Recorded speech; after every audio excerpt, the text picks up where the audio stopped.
Good morning, New Canaan High School. I'm Emily Fox, coming to you live from the NCTV studio. Today is Thursday, February 17th, and a day A. It's the last day before break, which I'm sure everyone is pumped for, but until we crash at the beach in Florida or go skiing in Vermont, we've got some news to cover first. A new COVID update, the reveal of the Stuco raffle, another amazing Black History Month spotlight. But before we get into all of that, please rise for the Pledge of Allegiance. I pledge allegiance to the flag of the United States of America and to the republic for which it stands, one nation, under God, indivisible, with liberty and justice for all. Our top story today is the end of the mask mandate. I'm sure you've all already heard, but currently the plan for after break is to have masks be optional in school. Last broadcast, we incorrectly said that the mask mandate will end on the 14th, but it is in fact Monday the 28th, the day we get back from break. This is a huge step forward for our community, but we still need to be cautious. The pandemic is not over, and school nurse Mrs. Reed advises that we have to keep staying home when we feel sick to keep cases in our community low. When making your decision, remember the mandate for mask wearing in school will be lifted after February break, and there has been a spike in cases after every single break the past few years. Lastly, all students who take buses are required to still wear a mask on the bus due to a federal mandate that is yet to be lifted. With everyone having differing views about whether it is or isn't time to unmask, NCTV's Dylan Azzapardi talked to both students and staff to get their plans on mask wearing after break. What are your thoughts about unmasking after break? I'm looking forward to recapturing a sense of normalcy. I don't think we should take them off yet, especially right after break, because I think a lot of people are going to have COVID from traveling. I just don't think it's a good idea yet. Yes, I do. Because I feel like it's de-escalated enough so we can not wear them in public. All right, thank you. Very comfortable with us unmasking after break. I think we have a high vaccination rate in this town, in this state, and I think we're very ready. Freshmen, sophomores, and juniors, despite the slight delay, class recommendations will be posted sometime in the next week. Students should go into Power School on the menu to the left on the icon that says course registration.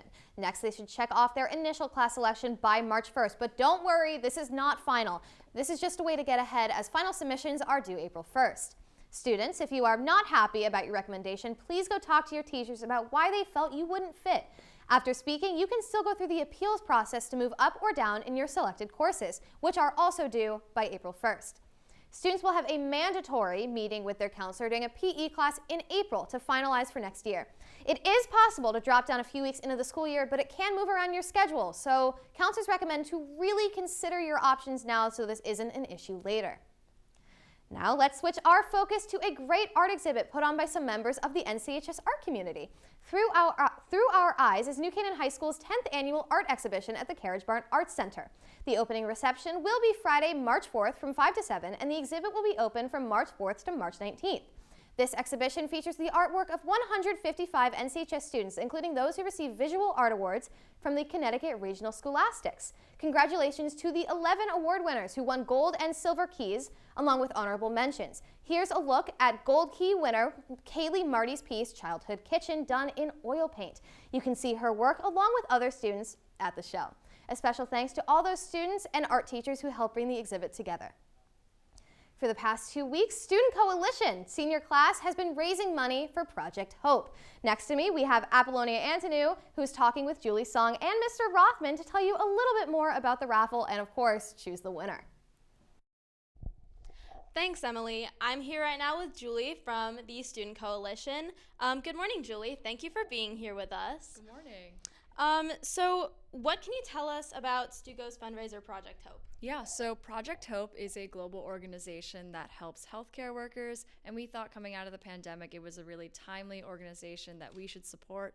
And, you know, we raised a little over $1,000, so we're really happy with how it went. That's great. Now, for the prize. So what exactly will the winner get? So the winner will get these amazing pair of socks with Mr. Rothman's face on them. If you're a senior, you might be familiar with some of the amazing emails we've received with his socks, so we thought this was an appropriate thing to have.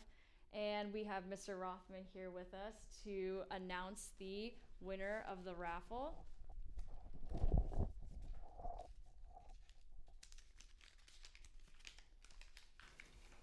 The individual who'll be having my face on their feet, Luke Toulier. Congratulations, Luke.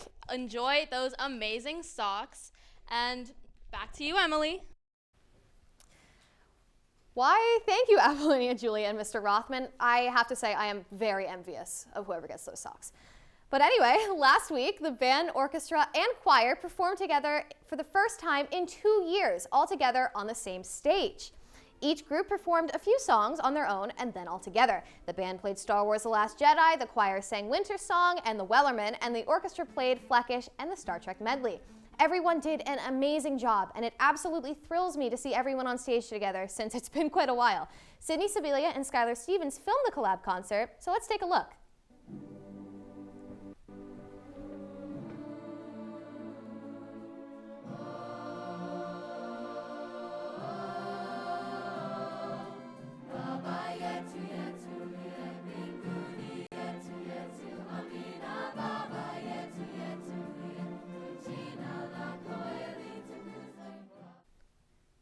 As we know, February is also Black History Month, and for this week we chose to highlight another influential Black woman, Rashida Jones. She's the first Black woman president to run a major news network of MSNBC.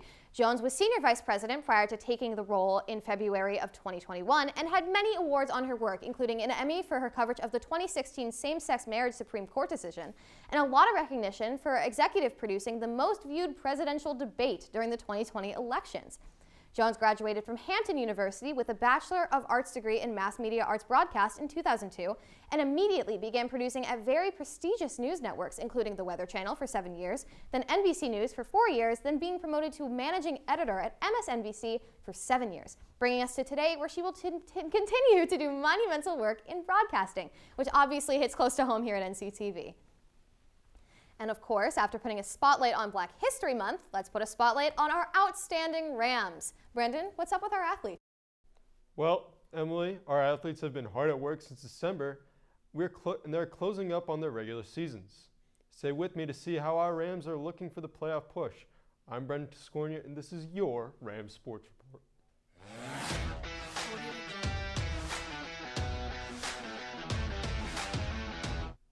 On to the hardwood we go. Boys basketball opened last week, splitting a back-to-back, defeating Bridgeport Central and falling to Fairfield Ward. The real show was last Thursday against Darien, who the boys beat for the third year in a row. Senior captain Mike Sanserino iced the game with 8 points in the last minute of the game, finishing as the game's leading scorer with 17. The boys are back in action on Monday at Trumbull, where they fell 47-36, but they were not deterred by the loss, as they turned things around, winning a nail-biter over Fairfield Ludlow last night, 44-40. Their next game is tomorrow at Harding. Now going down to the Ice House, girls hockey was undefeated coming into this week against rival Darien. You know NCTV was there, so let's roll the tape. Rams set the tone early on in this one as junior defender Amanda Benson scored on a long one-timer, only 30 seconds into the game. After a penalty, Darien would go on a power play, looking to even it up with a shot from saved by Nikki Fiora. And then here we have another goal by Amanda Benson, sneaking it through the 5-hole. And as if that wasn't enough, Nikki Fiora adds on another save to keep Darien to 0. It was all Rams early and often, and they would go on to win 5-0. Amanda Benson would tack on another goal to have a hat trick, making her our Ram of the Week. Congratulations. Staying on the ice, boys hockey's current record is 11-4-3 and is sitting pretty for the playoff season. Last Wednesday they played Ridgefield and won 3-1. On Saturday they played arch rival Darien, where unfortunately they would fall 3-2. However, they rebounded well on Monday night, dominating a strong Fairfield co-op team 4-1 behind 2 goals from Michael Ware and 49 saves from Bo Johnson. They're on the road on Saturday against Notre Dame Fairfield, so good luck, guys. Now it's time for some quick hits. Boys track season is coming to an end, but the team went to the Class L Championship on Saturday, finishing 10th in the 4x800 meter relay, and Christopher Bopp achieved a personal best of 38.7 in the 300 meter. They will be attending the State Open on Saturday, and we are wishing them all the best of luck. Staying with track, the girls' indoor track team went to the Class L Championships last Saturday, which resulted in them finishing 4th in both the 4x800 meter relay and the short medley relay. They head to state opens as well this weekend, which is their last meet of the year, so best of luck, girls. Gymnastics, the girls recently had their last meet of the year, earning 128.3 points out of 160. Good job, girls. All of our winter athletes are closing in on FCIC and state playoffs, so now's the best time of the year to go out and support them. That's all from me. Back to you, Emily. Thanks, Brendan. After some unpredictable weather last weekend, I'm sure we are all wondering what this upcoming week will be like for break, if you're staying in New Canaan, of course.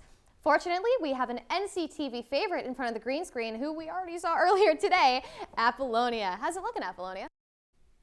Thanks, Emily. It has been wild the past few weeks, but hopefully it'll be nice for February break. What's up, NCHS? I'm Apollonia Antoniou, here to give you this weekend's weather.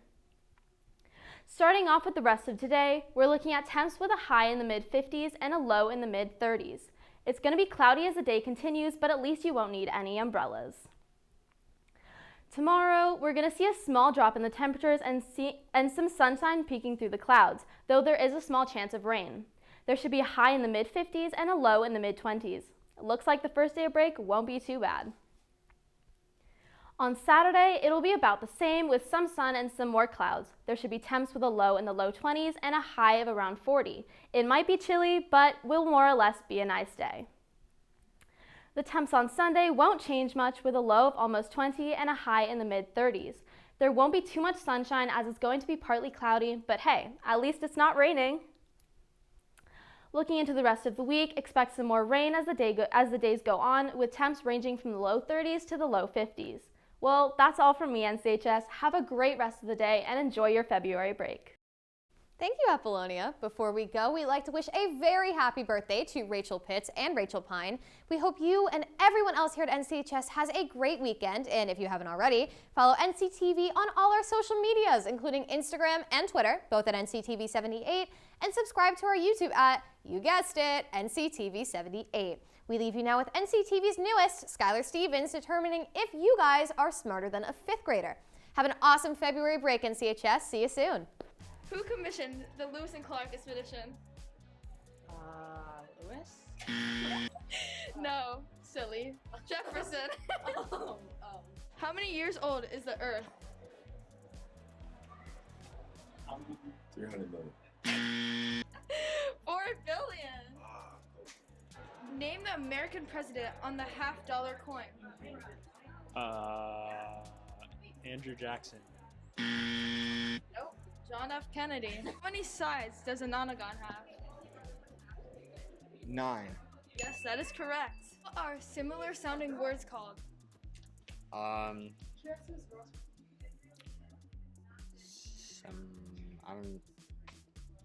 couldn't tell you that one. Hominons.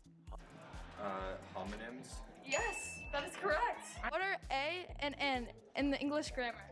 They're articles. Yes. The Earth has 4 layers. What is the thinnest layer called? The crust? Yes. Who is the creator of the classic book characters from Tom Sawyer and Huckleberry Finn? Mark Twain. Yes. Nate Moore, can you solve the following equation for me? Just 0. That is correct. 0. Hey! If a football field is 100 yards long, how many feet long is the football field? You gotta convert the yards into feet, right? Yeah. There's 3 feet in a yard, right? So 3 times 100, right? It's 100. Yeah. So that'd be 300. Yeah! Woo! It is 300 feet. Yeah! Well, that wasn't too bad, NCHS. I'm not sure if I would have done as well as you guys. Now I have a question for you. Are you ready for break or what?